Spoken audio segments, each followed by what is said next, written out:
মিষ্টি কুমড়োর ভর্তা যে এতটা মজাদার হয়ে থাকে এটা একবার আপনারা বাসায় তৈরি করে না খেলে বুঝতে পারবেন না। গরম ভাতের সাথে মিষ্টি কুমড়োর ভর্তা জাস্ট অস্থির লেভেলের টেস্ট লাগে। কিভাবে এই মিষ্টি কুমড়োর ভর্তাটা তৈরি করলে অস্থির লেভেলের টেস্ট আসবে সেই রেসিপিটাই আজকে আপনাদের সাথে শেয়ার করব। সর কথা না বাড়িয়ে চলুন তাহলে দেখে নেওয়া যাক পুরো ভিডিওটি।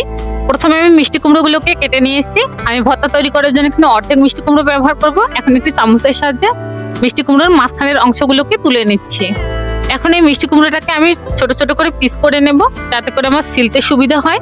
কুমড়োগুলো যখন কেটে নেওয়া হয়ে যাবে তখন কিন্তু আমি ছুরির সাহায্যে এভাবে সিলে নেব। মিষ্টি কুমড়োর মধ্যে কিন্তু প্রচুর পরিমাণে ভিটামিন আছে। যারা এমনিতে মিষ্টি কুমড়োটা খেতে পারে না তারা কিন্তু এভাবে ভর্তাটা তৈরি করে খেতে পারবেন, অসম্ভব মজার লাগে। কুমড়োগুলো সিলে নেওয়া হয়ে গেলে আমি এগুলোকে পিস পিস করে কেটে ধুয়ে ভালোভাবে পরিষ্কার করে নিয়েছি। এখন একটি প্যানের মধ্যে দিয়ে দিচ্ছি সরষের তেল আর দিয়ে দিচ্ছি 1 চামচের মতো জিরা। এরপর এগুলোকে কিছুক্ষণ নেড়ে নেব। জিরার ফ্লেভারটা ছড়িয়ে পড়লে এখানে ধুয়ে পরিষ্কার করে রাখা কুমড়োগুলো দিয়ে দিব। এরপর এতে দিয়ে দেবো 1 চামচের মতো লবণ। এখন এগুলোকে ভালোভাবে মিশিয়ে নেব, আর মিশিয়ে নেওয়া হয়ে গেলে ঢাকনা দিয়ে ঢেকে দেবো সেদ্ধ হওয়ার জন্য। কুমড়োটাকে সেদ্ধ দেওয়ার পর আমি কিন্তু মাঝে 2-1 বার কুমড়োটার ঢাকনা তুলে এগুলোকে নেড়ে উল্টে পাল্টে দিয়েছি, যাতে সবগুলো কুমড়ো প্রপারলি সেদ্ধ হতে পারে।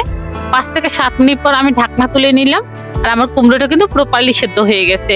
এখন আমি এগুলোকে নেড়ে চেড়ে একটু ভেজে নেব, আর ভাজতে ভাজতে কিন্তু আমি কুমড়োটাকে পুরো ম্যাশ করে ফেলবো। এখন আমি এগুলোকে নামিয়ে নেব। এখন একটি প্যানের মধ্যে আমি দিয়ে দিচ্ছি কিছুটা সরষের তেল। এখন 1 মুঠ পরিমাণে রসুনের কোয়া দিয়ে এগুলোকে লাল লাল করে ভেজে নেব। রসুনের কোয়াগুলো ভেজে নেওয়া হয়ে গেলে এগুলোকে তুলে নেব। এরপর এতে দিয়ে দেব 7-8টার মতো শুকনো লঙ্কা, এগুলোকে ভেজে নেব। মিষ্টি কুমড়োর মধ্যে শুকনো লঙ্কাটা ব্যবহার না করলে কিন্তু টেস্টটা ভালো আসে না। মিষ্টি কুমড়োর ভর্তা তৈরি করতে গেলে অবশ্যই শুকনো লঙ্কাটা ব্যবহার করার চেষ্টা করবেন।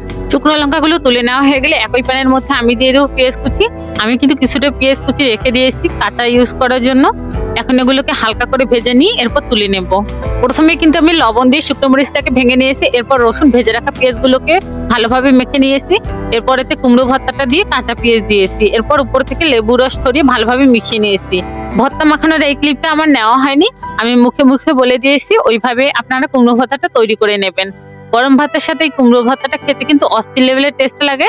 রেসিপিটি ভালো লাগলে অবশ্যই আপনার ফ্রেন্ডস এন্ড ফ্যামিলির সাথে রেসিপিটাকে শেয়ার করবেন। আল্লাহ হাফেজ।